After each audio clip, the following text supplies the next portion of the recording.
Salut à tous, vous regardez la deuxième émission de la MOFC TV. Nous en sommes actuellement à la 5e journée de championnat et on va parler un petit peu de tout ce qui s'est passé dans ce mois d'octobre, qui a été un mois relativement calme puisque seulement 2 journées ont été disputées. Et pour ça, on va se tourner sans plus attendre vers notre expert sportif, Hervé Chaton. Comment ça va aujourd'hui? Ça va très bien, merci Patrick. Bon, super. Alors, vous allez nous parler un petit peu des 4 équipes, comme toujours. On va commencer par la 1 qui continue dans sa bonne lancée. Ouais, l'équipe 1 qui continue son très bon début de championnat. Avec pour commencer ce mois d'octobre, un nul 4 partout à Laurière, sur la superbe pelouse de Laurière contre Villefranche. Même si l'équipe était menée 4-2 à quelques minutes de la fin du match, elle a su réagir et revenir dans les dernières secondes grâce à Jean-Baptiste Delagne sur un superbe coup de pied arrêté. D'accord, une belle remontée dans les derniers instants. Voilà. Et ensuite, on continue sur la belle victoire 3-1 contre Costecalde, avec un superbe jeu proposé ce soir-là, et puis amené par un Julien Cabantous des grands soirs, auteur d'un triplé, donc c'était une superbe soirée. Voilà, c'est ça. Ce qu'on aime voir. Exactement. L'équipe est 3e avec 10 points, voilà. Ok, donc toujours encourageant, la 1 c'est ça. A démarré. Ça roule. Bon, super. L'équipe 2, par contre, qui peine un peu encore. L'équipe 2 qui n'y arrive pas encore dans ce début de championnat, même si les prestations sont encourageantes. Il manque un peu de conditions physiques pour terminer les matchs et puis un peu de finition, car les protégés de Jérôme Pielko n'arrivent pas à marquer des buts et donc à remporter leur match. Et malheureusement, 2 défaites de buts à 1 contre Cap-de-Nac et le Vézou sur le même score les empêche de marquer leur premier point et ils sont toujours malheureusement derniers. C'est pas des grosses défaites, on espère qu'ils vont se ressaisir. Il serait temps de réagir maintenant. On leur souhaite en tout cas. La 3 qui semble être lancée. La 3, malgré une défaite 4-0 à Moirazès, elle a enfin réussi à gagner son premier match contre Camboulazé, 3-1. Donc on espère que ça va lancer leur championnat, même si ils sont très vite retombés dans leur travers en perdant contre la même équipe en coupe. Et la défaite était à mon avis largement évitable. C'est dommage et ça met un terme à cette coupe. D'accord. Voilà. Donc on leur souhaite quand même de continuer dans le championnat. Voilà, et l'équipe est 9e avec 3 points. D'accord. Voilà.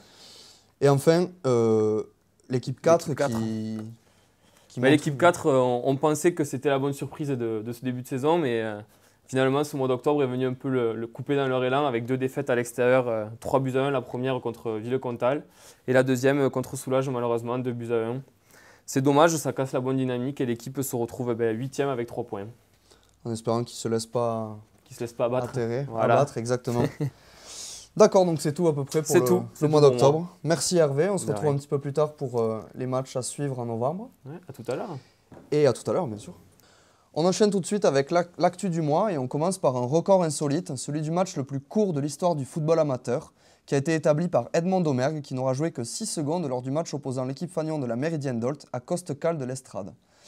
Le coach Bruno Landes sentant que le match se déroulait plutôt bien, il préféra garder un atout dans sa manche jusqu'à la dernière minute. C'est le cas de le dire. Résultat, Edmond a joué les 6 dernières secondes du match et a presque touché un ballon. L'important reste bien sûr le résultat final, 3-1 pour la MOFC sur un triplé de Cabantous en passant. Une victoire à laquelle aura au moins participé le jeune Domergue qui a reçu une salve d'applaudissements suite à sa prestation inoubliable. On enchaîne avec le prêt de l'année. La Méridienne d'Olt perd un joueur, du moins pour quelques temps, et ce joueur c'est David Couzaer, milieu de terrain polyvalent, arrivé peu après le début de la saison cette année. David a pu disputer 2 rencontres plutôt honnêtes en équipe 3, mais la concurrence est rude à ce poste et très vite des rumeurs quant à un possible prêt pour un autre club ont commencé à faire surface. Nous avons approché le coach de l'équipe 3, Jonathan Bertrand, qui nous a fourni quelques explications. On l'écoute. Alors David, c'est un jeune joueur, on a un effectif qui est bien fourni et pour qu'il s'aguerrisse et qu'il obtienne un peu plus de temps de jeu, on s'était dit qu'un petit prêt dans les Alpes, ça lui ferait du bien. Il est d'accord et il a dit qu'il reviendrait le 20 avril. On souhaite évidemment le meilleur à David pour la suite et on continuera à le suivre tout au long de cette saison. On va continuer tout de suite avec les invités du mois, Julien Makota et Cédric Bruel. Bonjour messieurs. Bonjour. Donc vous êtes tous les deux gardiens aujourd'hui à la MOFC. Mais avant ça, on va retracer un peu rapidement votre parcours. Monsieur Makota, vous avez été gardien pendant plusieurs dizaines d'années, si j'ai compris. C'est ça, une trentaine d'années. Une trentaine d'années. Donc dans des clubs comme la JSBA, US Dourdou, c'est ça? Oui. Et aujourd'hui à la Méridienne. Voilà. Très bien. Monsieur Bruel, pareil, vous avez joué également à la JSBA, c'est ça? En même temps. En même temps? Tous les deux. Super. Donc vous êtes habitué à... On se connaît. Et vous étiez aussi gardien à Port-d'Agresse juste avant la fusion, c'est ça? Oui. D'accord, très bien. Alors, vous avez tous les deux joué un peu en 1, un peu en 2 pour l'instant à la MOFC. Du coup, on a un petit clip à vous montrer parce qu'on a demandé un petit peu aux joueurs du coup, qui vous connaissent bien tous les deux de répondre à quelques questions que je vais vous montrer tout de suite.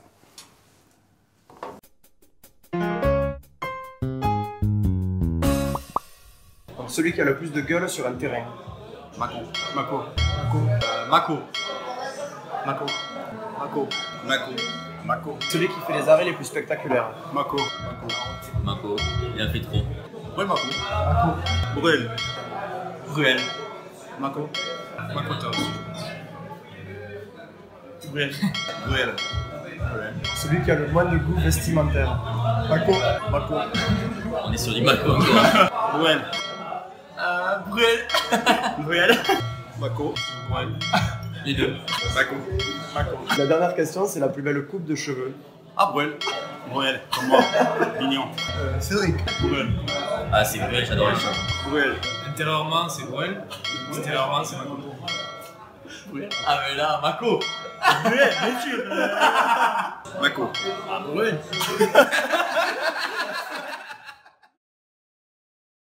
Voilà, alors un score assez serré, hein, on voit. Qu'est-ce que vous en pensez de ce qu'ils ont à dire? C'est juste trompe à peu pas. près? Ouais, ça trompe pas? Tombe pas. Bon. Surtout vestimentaire. Surtout vestimentairement, d'accord. Mm. Bon, ils vous connaissent bien, quoi. Mm. Alors, on va parler un petit peu de cette rotation non, que vous avez mis en place. Donc, vous jouez chacun un peu dans la 1, un peu dans la 2. Comment ça marche exactement? C'est Bruno au début de l'année qui nous a expliqué qu'on ferait un roulement sur l'année, 2 matchs, un domicile, un à l'extérieur. D'accord. Et ça sur tout le long de l'année, s'il n'y a pas de blessure aussi. Voilà. Ok, donc ça se passe bien. Il n'y a pas de souci. Ça vous va tous les deux? Pas de souci. Super. Ensuite, on va parler un petit peu de l'équipe 1 qui fait un bon démarrage. Qu'est-ce que vous en pensez de ça? Vous qui avez tous les deux joué. Donc j'ai effectué 2 matchs, bon état d'esprit, des joueurs de qualité, une seule défaite avec un match nul, donc début de saison prometteur. Ouais, ça devrait le faire, quoi, cette équipe. D'accord, très bien. Ensuite, l'équipe 2, on en parlait, qui est un peu plus problématique. Qu'est-ce que vous pensez qu'il faudrait améliorer? Il manque pas grand-chose, hein, mais Ouais. il faudrait un peu plus d'entraînement. Les fins de match sont compliquées. Mhm. Être un peu meilleur devant les buts et bon, ça va passer. Ça va passer? Vraiment, Bon, on va gagner. pour travailler, il faut aller s'entraîner, quoi. Voilà. D'accord. Et maintenant, dernière question, je vais vous demander de me présenter un peu votre défense type. Quelle pour vous serait la meilleure défense possible? Alors, Vous avez le droit à piocher dans plusieurs équipes, hein, vous connaissez bien les deux équipes. allez, moi, on va dire en défense centrale, ça va être Émeric et Thomas. De Grialou, De donc. Grialou. Sur un côté, on va dire Christophe Varluzel pour l'expérience. C'est Et de important. l'autre côté, on va mettre Edouard, La fraîcheur, la fraîcheur. Pas très bon techniquement, mais au moins il se bat. c'est l'essentiel. Voilà. D'accord. Et vous, votre défense type? Donc en latéral, je mettrai Aurélien Hiche, Mhm. que j'ai côtoyé à 10 ans, qui était un très bon joueur à l'époque. De l'autre côté, je mettrai Bruno Landes, avec qui j'ai commencé aussi ma carrière en tant que senior, qui était latéral, Ouais. qui se débrouillait pas trop mal avec Ouais. le ballon, quelques pépins physiques réguliers. Et dans l'axe, je mettrai Mathieu Bière, que j'ai le plaisir de retrouver à la Méridienne. Et je me contenterai de ces 3 joueurs parce que je ne trouve pas de joueurs de qualité pour compléter mon équipe D'accord. défensive. C'est votre droit, on comprend. Ok. Eh bien, merci beaucoup à tous les deux. On a Avec une belle, plaisir, merci belle à vous. défense de la part de Monsieur Makota. Donc voilà, merci à vous d'être venus. On vous souhaite une très bonne continuation pour la suite de la saison. Merci. Et puis on se retrouve sur un terrain bientôt. Bonne Merci messieurs. continuation. Merci bien. Merci. Voilà, l'émission touche presque à sa fin, donc il est maintenant temps pour nous de rappeler notre expert Hervé pour nous parler un peu de tous les matchs à pas louper en novembre. Exactement. Donc pour ce mois de novembre, ce sera un mois de derby. Donc on commence tout de suite avec l'équipe 1 qui elle recevra Montbazin à 20 h le 4 novembre à Port-d'Agresse. Donc Montbazin, c'est une équipe de haut tableau comme nous et on espère que cette victoire va nous permettre de grimper encore un peu plus. Et sur le même week-end, donc l'équipe 2, elle, quant à elle, ira à Montbazin. Et elle jouera, bon, c'est 2 équipes mal classées. Et donc on espère qu'une victoire leur permettra de sortir de la zone de relégation. Se relancer un petit peu. Exactement, oui. Et dans le même week-end, dans le même mois, pardon, l'équipe commencera son parcours en Coupe des Réserves contre Saint-Afrique à domicile. C'est le 11 ou 12 novembre. Le match n'est pas encore fixé. Voilà. D'accord. Et donc on se souvient tous de l'année dernière, le parcours magnifique de notre équipe réserve qui a malheureusement échoué en demi-finale et on espère qu'ils iront encore plus loin. On leur souhaite. Voilà. Pour l'équipe 3, ce sera toujours un derby à Grand Vabre, pardon, à 15h le dimanche 5 novembre contre Panchaud. Et pareil, on espère qu'elle gagnera pour sortir de la zone de relégation elle aussi. Et l'équipe 4, c'est le dernier derby, c'est contre Dourdou qui elle est très bien classée, 2e de leur poule. Et donc une victoire serait importante pour continuer sur la bonne dynamique de cette équipe. Eh bien on l'espère, donc un mois très intéressant. Donc exactement, beaucoup de derbys, c'est ce qu'on aime. Toujours des beaux matchs. C'est ça, c'est des bons moments.